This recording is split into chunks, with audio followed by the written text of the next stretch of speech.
احساساتي نښې چوپې ژبې چې ډېر څه وایي. لیکوال یوازې د تورو جوړونکی نه دی.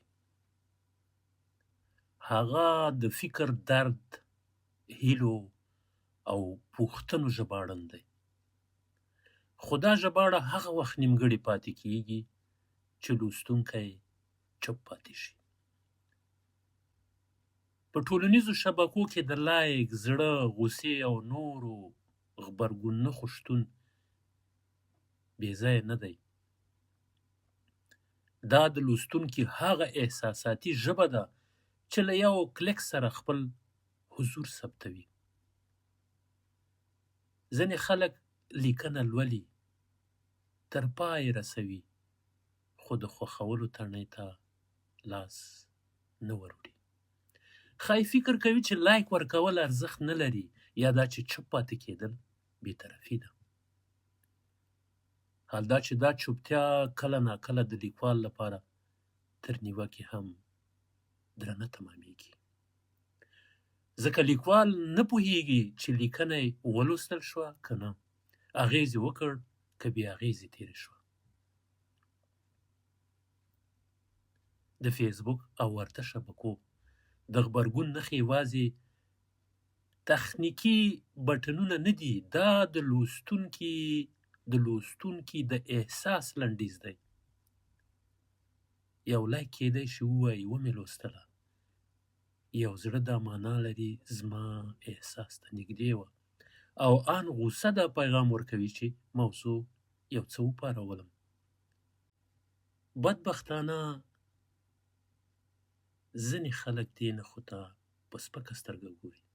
حال دا چې همدا نښې د لیکوال او لوستونکي ترمنځ پل جوړوي.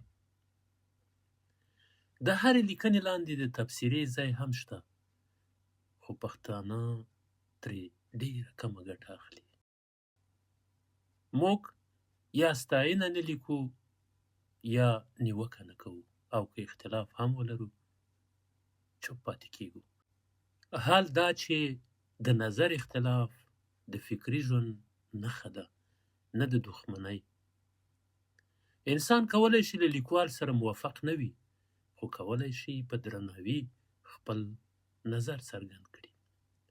همدا تبصرې دي چې لیکنه ژوندۍ ساتي او بحث ته یې رابولي. یو بل دردناک حقیقت دا هم دی چې ځینې لیکوالان چې خپله د لایک او ملاتړ تمه لري، د نورو لیکنو ته غبرګون نه ښیي. دا چلند کله غرور وي او کله بې پروایي د ګډې فرهنګي فضا پر کمزورۍ تمامیږي. لیکنه یوازې د سیالۍ میدان نه دی، بلکې د یو بل د پیاوړتیا وسیله هم ده. لایک ورکول، تبصره کول او غبرګون ښودل کوچني کارونه ښکاري، خو لوی اغېز لري. دا کار نه یوازې لیکوال ته انګېزه ورکوي، بلکې د لوستونکي فکري مسؤلیت هم څرګندوي.